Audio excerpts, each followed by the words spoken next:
Another edition Nygaard at the Net, Week 10 edition. He's Jeff Nygaard. I'm David Foley.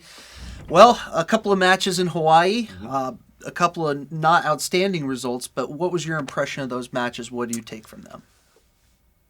I walked away looking at them saying, okay, what did they do to earn their ranking? They haven't played some of the teams that are at the top. I haven't seen them compete against Ohio State. Yeah, so you always kind of question, okay, what does the rankings really mean? And we went in there, we knew that they had some really good talent at the pins. We knew that they were a good blocking defending team. I knew that they were a strong serving team. They do a lot of things about the game well, and they lived up to the billing, which is, do I look at that team as unbeatable?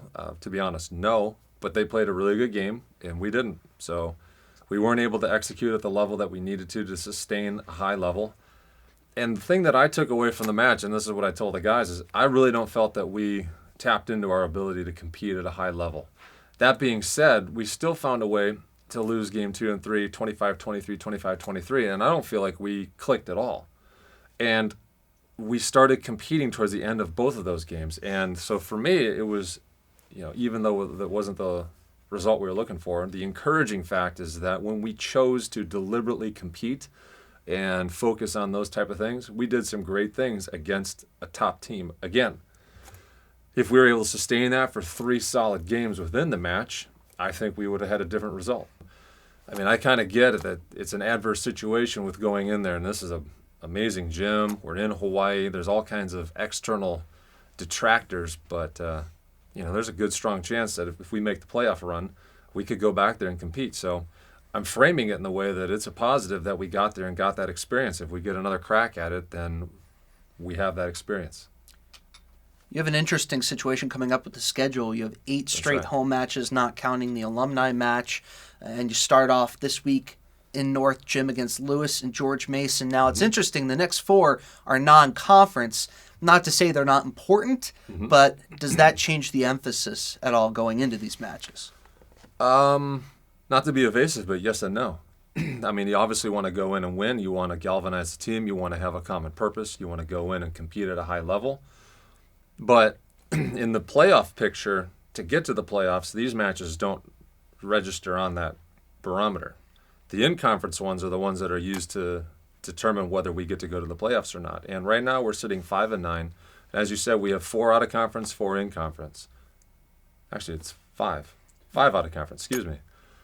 But those ones don't matter towards the playoff picture. We want to end up 9-9 if possible, which puts us at 500, which I don't know where that's going to fall, but my imagination is if you're hitting 500 or win-loss record at 500, you should be in the playoff picture, which that's something that's completely on our side of the net. Again, we're going in against teams that, we haven't played Cal Baptist. We lost to UCLA. We lost to Santa Barbara.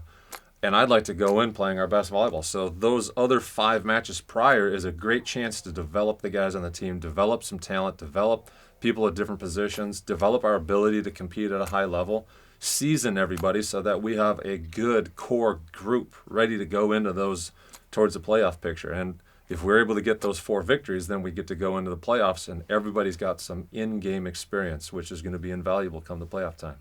You got Lucas back in the lineup healthy. You have John Luca back.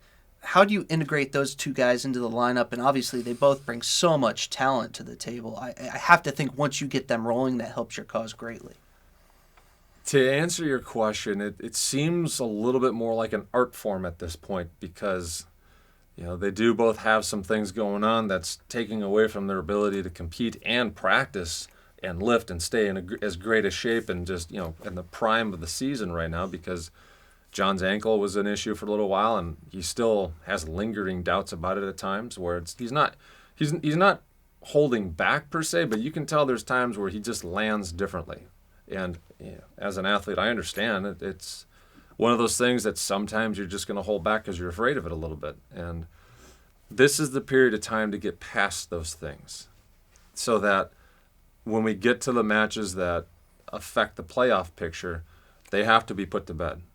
And I've already sat all those guys down and said, listen, I need complete transparency with you. If this is a problem, tell me. We have to fix it. So this is the fix-it period. We've got 5 matches that we can go in to iron all those things out, because the ones that matter for the playoffs are coming up. So I want everyone at full capacity for those. Well, you have 8 matches officially starting here at home coming up.